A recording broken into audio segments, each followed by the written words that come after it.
Bible अध्ययन श्रृंखला के अंदर आपका हार्दिक स्वागत है।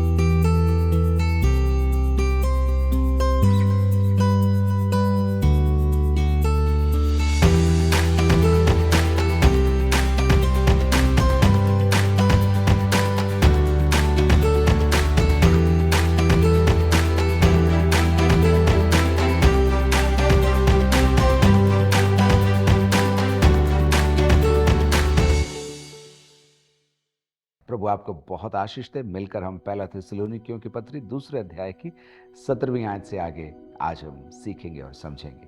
पहले प्रार्थना कर लेते हैं। परमपिता परमेश्वर, हम आपका बहुत धन्यवाद देते हैं आपके जीवित वचन के लिए, आपकी उपस्थिति के लिए, आपकी प्रतिज्ञाओं के लिए।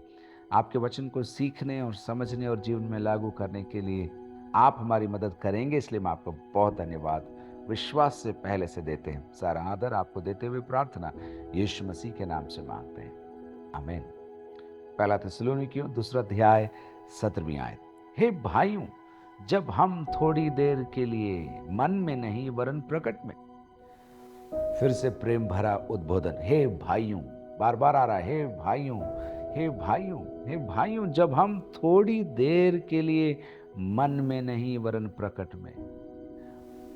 पौलुस यहां पर क्या कहना चाह रहा है? पौलुस और उसके दल पर यह आरोप लगाया जा रहा था कि जब से वे थिस्सलुनीके शहर से निकाले गए हैं, उन्होंने मुड़कर नहीं देखा, उन्होंने तुम्हारी चिंता नहीं करी है, इसलिए उनका जीवन सही नहीं है, उनका उपदेश खरा नहीं है। और इन आरोपों के मध्य में पौलुस एक दूसरी सच्चाई को प्रस्तुत करना चाहता है, इसलिए वो कह रहा है जब हम थोड़ी देर के लिए, बहुत लंबे समय के लिए नहीं, थोड़ी देर के लिए, क्योंकि बाद में आप पाएंगे पौलुस ने फिर से मकिदुनिया प्रांत में पहुंचकर इन लोगों से मुलाकात ली थी। प्रेरितों के काम 19 और 20 अध्यायों के अंदर उसके बारे में हम पढ़ते हैं। पौलुस कह रहा है, मन में तुम आ बसे थे और इसलिए मन से हमने तुम्हें दूर नहीं किया, पर चूंकि हमें जाना पड़ा, हम तुमसे दूर हो गए। लौट कर आते, मन में नहीं वरन प्रकट में तुमसे अलग हो गए थे, तो हमने बड़ी लालसा के साथ तुम्हारा मुंह देखने के लिए और भी अधिक यत्न किया। जब हम तुम्हें छोड़कर चले गए, हमें दुख हुआ, हमें दर्द हुआ, हम नहीं चाहते थे ये करना, परंतु विरोध के कारण हमें जाना पड़ा। और जब हम चले गए, हम तुम्हें भूल नहीं गए, हमने बड़ी लालसा के साथ, बहुत चाह करके, बहुत प्रयास भी किए, आगे आएगा उसके बारे में, हमने बड़ी लालसा के साथ तुम्हारा मुंह देखने के लिए और भी यत्न किया। हमने प्रयास किए थे, पर और भी यत्न हम करते रहे, करते गए कि हम तुम्हें आकर मिल सके। 18, इसलिए हमने, अर्थात मुझ पौलुस ने, एक बार नहीं वरन 2 बार तुम्हारे पास आना चाहा।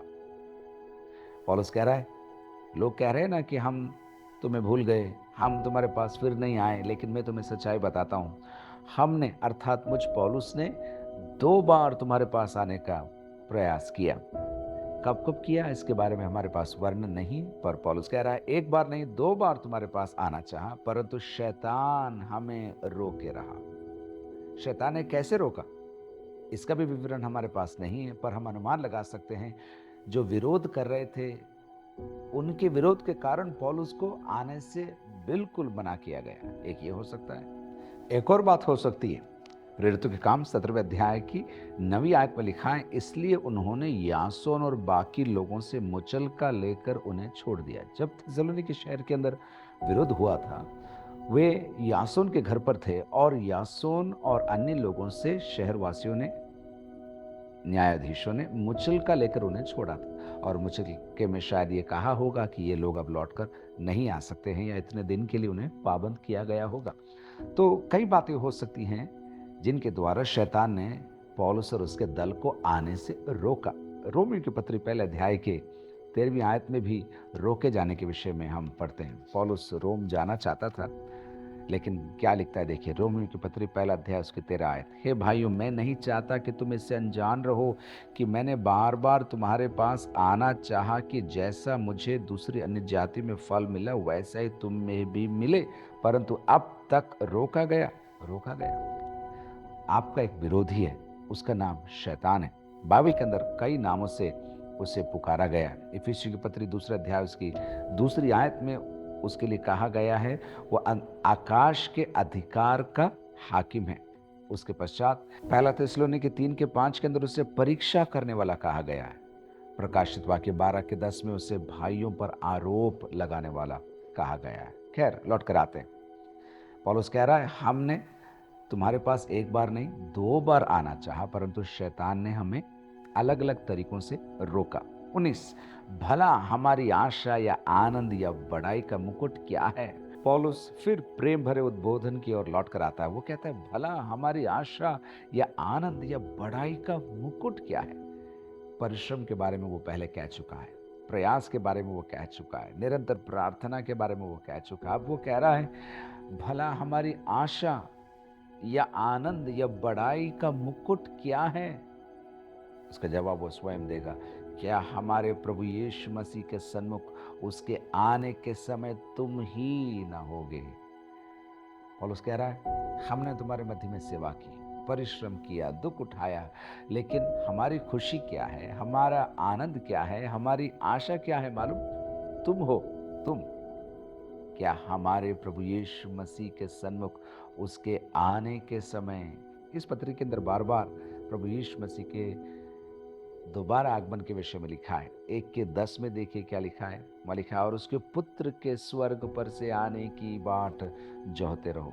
3:13 देखिए, वहाँ लिखा है, ताकि वह तुम्हारे मनों को ऐसा स्थिर करे कि जब हमारा प्रभु यीशु अपने सब पवित्र लोगों के साथ आए।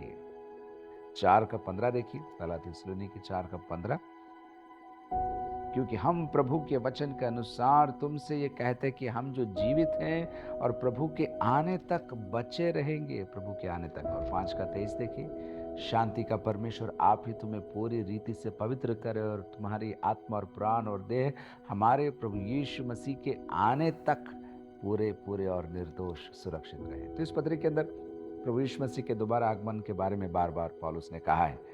बार बार प्रेम भरा संबोधन उसने किया है और बार बार उसने कहा है, तुम जानते हो, तुम्हें स्मरण है, तुम्हें मालूम है। यहाँ वो कह रहा है, भला हमारी आशा या आनंद या बड़ाई का मुकुट क्या है, हमारा प्रतिफल क्या है, हमारा इनाम क्या है? पौलुस कह रहा है, तुम ही हमारा इनाम हो। और कब? प्रभु यीशु मसीह के सन्मुख उसके आने के समय तुम ही हमारा इनाम ठहरोगे। 20वीं आयत, हमारी बड़ाई और आनंद तुम ही हो। पौलुस थिस्सलुनीके शहर के विश्वासियों के लिए कह रहा है, तुम हमारी आशा हो, तुम हमारे आनंद हो, तुम हमारी बड़ाई हो। और एक बार और दोहराते हुए 20वीं आयत में वो कहता है, हमारी बड़ाई तुम हो और हमारा आनंद तुम ही हो। देखिए, गलातियों की पत्री 6:14 में पौलुस क्या कह रहा है। गलाती 6:14 में बड़ाई के विषय में पौलुस क्या कह रहा है। पर ऐसा ना हो कि मैं अन्य किसी बात का घमंड करूं, केवल हमारे प्रभु यीशु मसीह के क्रूस का, जिसके द्वारा संसार मेरी दृष्टि में और मैं संसार की दृष्टि में क्रूस पर चढ़ाया गया हूं। पौलुस कह रहा है कि मैं क्रूस के सिवा किसी बात पर घमंड करना नहीं चाहता। यहां वो कह रहा है, तुम हमारी बड़ाई हो। क्या ये ठीक है? बिल्कुल ठीक है। पौलुस कह रहा है, मेरा घमंड मेरे कामों पर नहीं है, मेरा घमंड उस क्रूस पर है जिसने तुम्हारे जीवन को बदला है। इसलिए तुम भी मेरी बड़ाई और मेरे आनंद का कारण हो। तो इस भाग के अंदर हमने देखा, पौलुस इस बात को स्थापित करने का प्रयास कर रहा है कि उसने एक बार नहीं 2 बार थिस्सलुनीके शहर आने का प्रयास किया, उसे रोका गया और इस कारण अब वह 3 अध्याय की पहली आयत में तीमुथियुस को उनके पास भेजेगा। उसके बारे में हम अगले सत्र के अंदर अध्ययन करेंगे।